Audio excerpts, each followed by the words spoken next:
hop out, valet, walk out, I'll leave Benz out, lost count, cause I'm too up right now.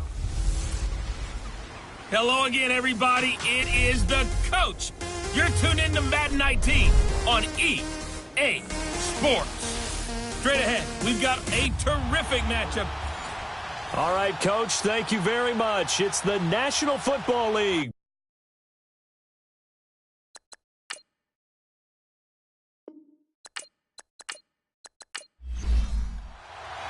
The first 2 months of the regular season down. What will the final two bring us as we're off in Week 9?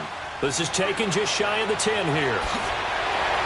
And they're going to start this drive in pretty good shape as they get it up past the 30. So the Steelers offense getting set for their first drive. And a glance at the tall signal caller, standing 6'6".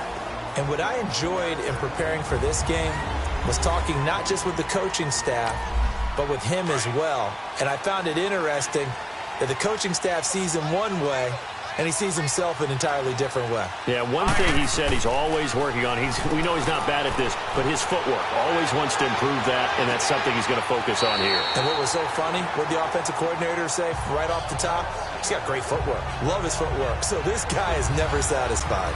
And the big boys up front in the trenches, what do you think of the O-line, Charles? I love them because this is a group that's so cohesive. They know what the man next to them is going to do at all times, and they operate as a terrific unit. And that one got tipped, kind of threw everything off. It brings up third. A look now at the lineup defensively for the Ravens.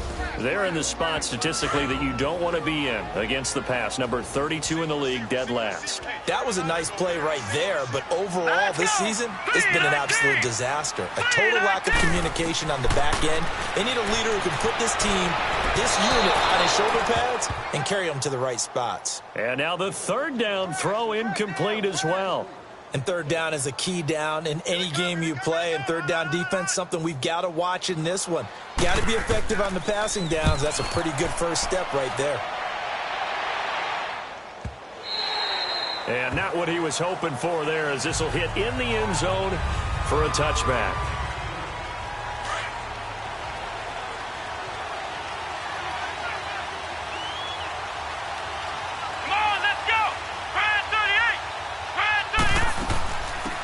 They'll run it now out of the gun.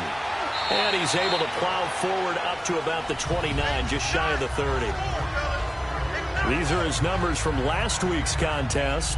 23 carries, 99 yards, and a touchdown. And they've got a nice scheme going right now, and they run the football pretty well. In fact, I was talking with him on the field before the game, and he said he's starting to hear from the guys ahead of him on the rushing yardage total, and they want to know if he's going to jump up there and join them at the top of the list. The second down attempt there knocked down as it leaves the quarterback's hand, and it's incomplete. And this offensive unit should have a lot of juice coming off the big output that they had 1 week ago. Nothing like confidence, is there? When you've played well the week before, you can't wait to get back on the field and do it again. On third down, that's Powers. And he's able to get it to the 31, and that's enough for the first. They only get 2 there, but on 3rd and 1, that's all they needed to keep the drive going. I liked his focus there because he wasn't thinking about breaking that one big. All he thought about was, I need 1. Let's go get that. Ended up picking up 2. Right back to him on first down. And he'll get this up only to about the 33. Give him a couple on the carry there. 2nd and 8. Now the starting lineup here defensively for Pittsburgh. They enter play ranked 8th against the run in the NFL.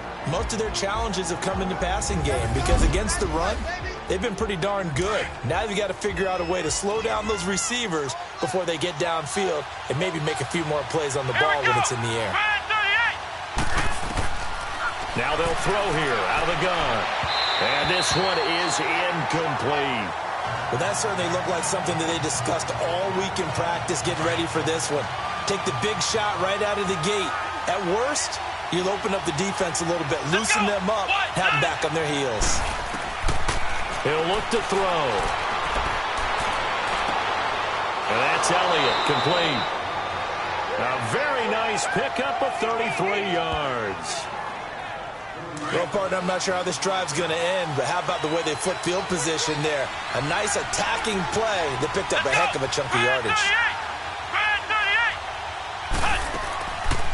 They'll run it now out of the gun. And he'll get a little over 2, maybe a full 3 down to the 32-yard line. That didn't appear to be a run blitz. He just darted in once he saw the run develop. That appeared to be a case of see ball, get ball. And on the ground they go with a running back. And he'll get about 3 as he's brought down to the 28. Well, so many times we look at a short run and we praise the offense for trying to set the tempo and establish things. But the defensive guys, hey, they just won the battle there. It wasn't a big run given up. They don't always have to absorb the body blows. Sometimes they dish them out themselves. They'll set up a throw. They'll try and set up the screen. It's complete. And he's going to get the first down here as he's taken down at the 22. It's a pickup of 6 and good enough to move the chains. Nice job keeping that opening drive alive, and they're in plus territory, that part of the field where you really want to convert on third down. They did. Big-time pickup for them, and now I think the aggressive play callers think to themselves, this part of the field, I take my shot at the end zone, because the closer you get to the end zone, the field gets condensed. Makes it a lot tougher to run those routes. You still got a chance to actually run past people right now. Take your shot at the end zone early in the down and distance count. And he's going to be dropped back at the 15-yard line. 2 sacks last week. Another one right here. He's been unblockable lately, and I think that goes all the way back to not just his offseason, but the film study he's been doing during the week, because I think he's found matchups that he likes, and he's capitalizing. A few times he's even defeated double teams. He doesn't care at this point. It's a pickup of 3, but still a little work to do on 3rd and goal. Let's go! Brad 38! Brad 38! They're going to look to throw. Oh, he almost picked it. Nearly a turnover there on their opening drive. And that's a throw he'd like to have back. Now 4th down. And that drive was going pretty darn well. 3 previous times, converted on 3rd down. But on that one, the defense rose up and said, enough of that. The kick by Pinheiro is good. And the Ravens strike first at 3-zip. So they get the field goal, but that was a 14-play drive to get 3. You sound like you're going negative on me. I was. Sounds like you're thinking the 3's just not that good. And people say that we're negative sometimes. So. Well, here's the deal.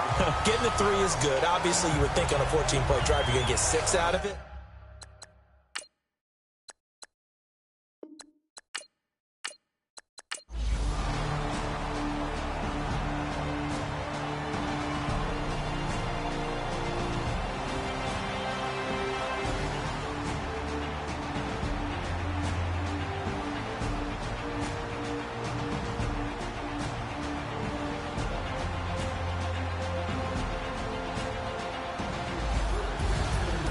Charles, I think when the schedule comes out, all teams, no matter where they're predicted to finish, talk about protecting your home turf. They were able to do that here in this one. Similar to a tennis match, right? Not letting them break your serve.